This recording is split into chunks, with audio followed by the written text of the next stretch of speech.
Hello everybody and welcome to the table. So today we have a brand new knife, and this one was actually sent into the channel.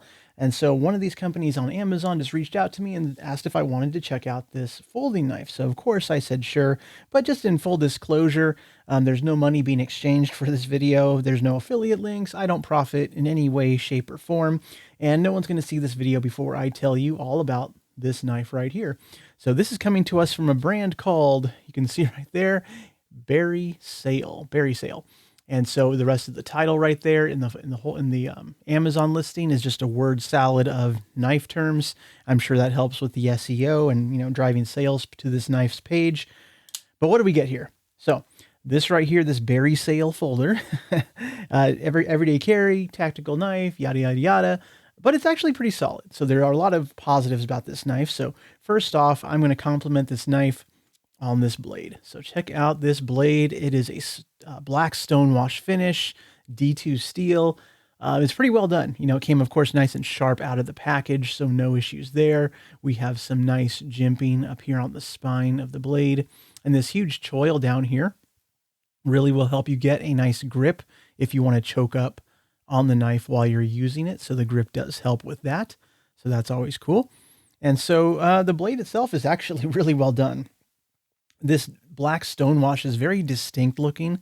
I have a lot of black washed blades, but this one actually, it looks different. I mean, just in the way the patterning is on the stonewash, it's like a very rough texture, but it looks good. It looks good, nice and shiny. So that's always a nice thing. The handle here, we have green G10. So green G10, smooth texture, but they have machined in some patterns on there to help with grip. We do have a pocket clip. It's a deep carry clip.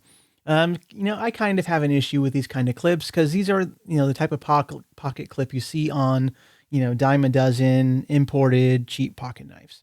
Admittedly, this is a cheap pocket knife too, but, it's just your basic loop over, deep carry clip, one position only, tip down, right-hand side carry. But the knife is a liner lock and it runs on bearings. So the blade action is actually really well done. No play in the open position. It's nice and tight. The action with the flipper, very, very good. So the D10, I think it's pretty well tuned, to be honest. Like every time you open it is a very positive lockup, very firm, controlled lockup there. And of course the action just lets you drop that blade right back down into the handle. So definitely just drops shut on its own weight, which can be very fidgetable if that's into your, that's something you're into. So pretty nice. Liner lock right there. The lock is admittedly kind of thin, but it does make full coverage over the tang there. So it's secure and there's still a little bit of room in there for it to wear in if it needs to do that. So no issues with it. There's no issues getting access to the liner lock. That's very easy to actuate. So no problems. Full open construction, flow through design, steel liners on the interior here. I did notice that on the show side scale, they did do some milling out on the liners to help reduce what the weight of the knife is.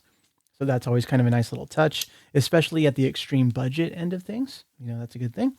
But let's go ahead and check out the dimensions of this knife. So the blade is advertised, I think, as a 3.3 inch blade, but let's go ahead and just measure it out.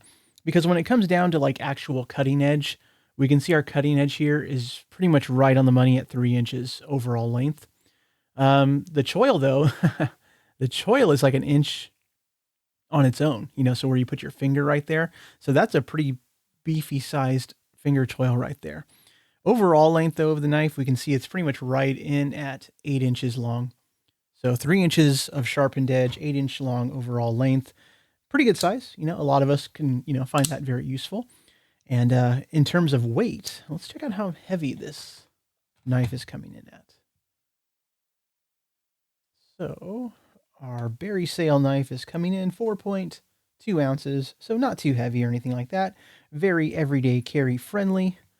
So I don't think anyone's going to object to the weight of the blade as well.